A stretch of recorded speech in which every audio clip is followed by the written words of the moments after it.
The Petite Kodiak River, which passes through Moncton, New Brunswick, is said to be haunted.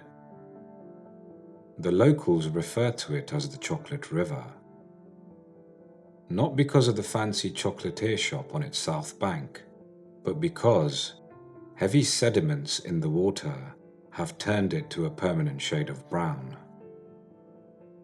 In 1968, a causeway was built in an attempt at controlling the flow of water to prevent flooding in agricultural areas and to connect Moncton to its neighbouring town, Rearview. Up until then, the Chocolate River was home to one of the largest tidal bores on Earth and had an ecosystem rich in marine life. After construction, the river died down to a trickle, and 85% of the creatures died. The locals urged the government to open the causeway doors in order to restore the river to its former glory. It was not until 2010 that the doors were finally opened for good. The river began a slow healing process, and marine life gradually returned. Unfortunately, the restoration project came with a little something extra. Something sinister joined the wildlife of the chocolate-coloured river. In fall of 2013, I flew to Moncton to visit my sister for a week. She and I had not been best of friends since childhood, but our lives had taken us on different paths, and, a few years prior, she moved for work. We kept in touch through video call and weekly chat sessions. She told me how friendly the people of Moncton were. It was the kind of town where everyone knew you and your relatives by name, even if you had never met. Everyone was polite and lived a nice, quiet life. From my sister's descriptions, an image of a quaint little village formed in my mind. Imagine my surprise upon arriving in Moncton. I found a full-blown city. Though unobscured by skyscrapers, Moncton was full of grocery stores, highways, malls, government and university buildings, etc. It was nothing like what I imaged. I was shocked to see how big Moncton was. My sister picked me up from the airport, and we drove back to her apartment just in time for supper.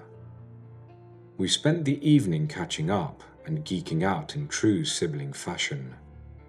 The next morning, my sister and I headed to her workplace. On the drive there, I spotted the Chocolate River. I expressed interest in checking out the tidal bore, a wave that climbed up a river against its current during high tide. My sister promised we could go the next morning. Having checked out the schedule the previous night, I knew the morning tide was going to come in around 4 a.m. and had no desire to get up that early. We had no plans for the afternoon, so I asked if we could go and watch the evening tidal bore instead, which came in at around 3 p.m. on that particular day. I remember her answer quite vividly, since it took me by surprise. She raised her eyebrows and shook her head quickly. "Oh no, that's dangerous," she said. I pressed her on the issue, and she explained that there had been a lot of accidents where people had fallen in and drowned.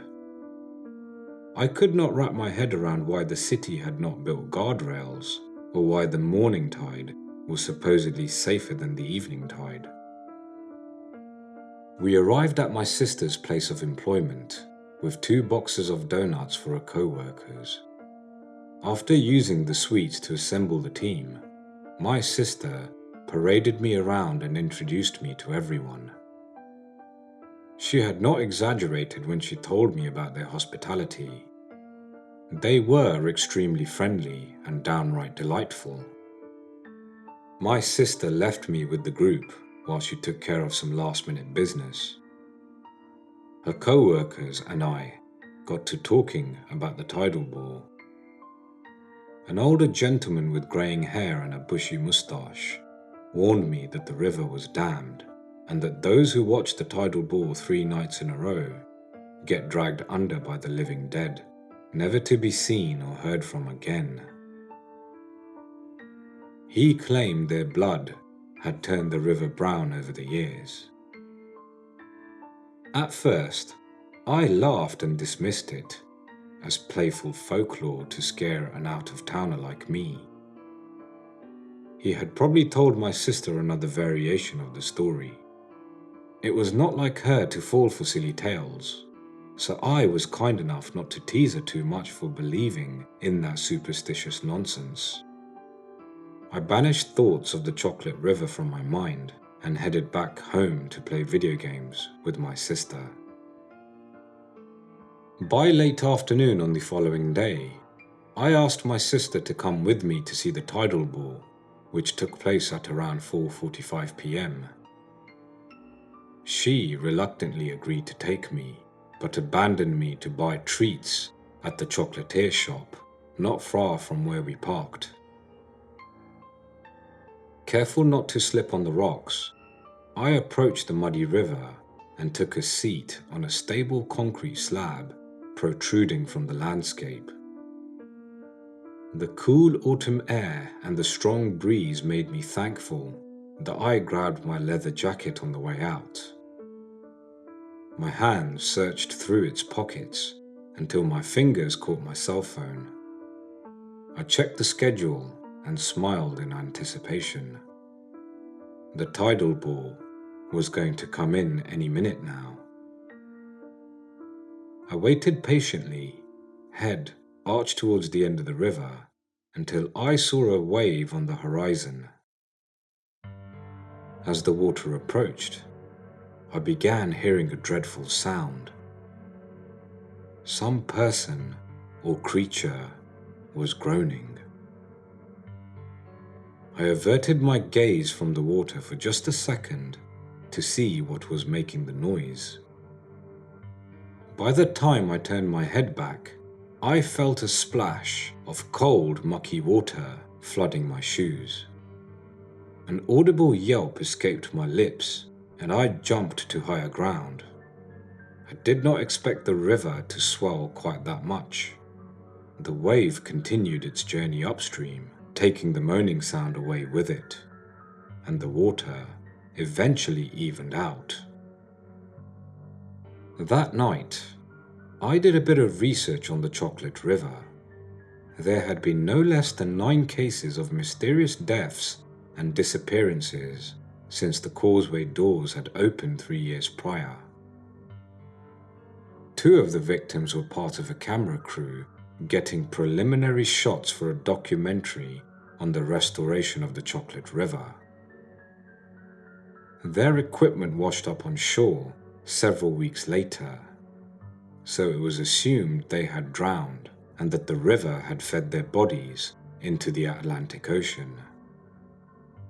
Another case talked about a young photographer.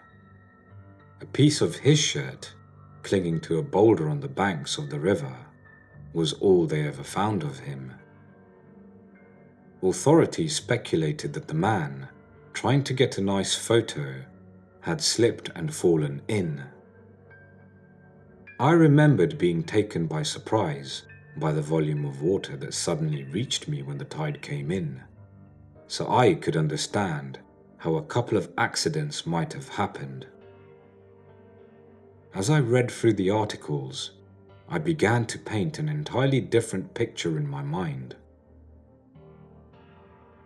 There were so many alleged suicides and accidents that could happen before it raised a couple of questions, and I was shocked the authorities had done nothing about it. The next day, we drove to Hopeful Rocks, which was the meeting point between the Atlantic Ocean and the Chocolate River.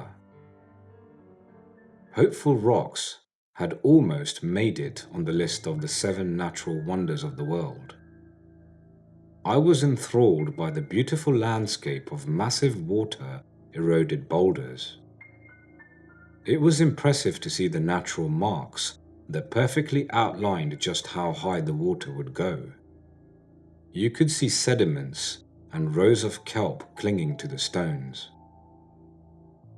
I was standing under one of the boulders for a photo and looked up to see that the water reached at least 5 feet over me during the high tide. That was probably how the handprints had gotten up there. I noticed them around the highest edges of some of the larger boulders. They resembled ancient cave paintings in that they were simple and lacked the kind of profanity you would expect from regular graffiti. I explored the beach in complete awe, examining every cavernous nook and cranny along the way. We got back in time for the next evening tide, which took place around 6 p.m. This time, my sister joined me. I had packed us a couple of sandwiches, which we ate while we were waiting for the show. I had chosen a spot on higher ground to avoid my running shoes getting flooded again. The first time was unpleasant enough. As time went on, the streets around us emptied and the sounds of the city faded away. It was not long before we began hearing strange noises. A chorus of agonized screams, howls, and groans erupted from every direction as the tide approached. I could see fear in my sister's eyes as she pointed towards the river. I followed her gaze, spotting dark shapes underneath the surface. Just like the ocean flooded the river, fear flooded every inch of me. I would have stayed frozen there had my sister not grabbed me by the arm and pulled me to the car.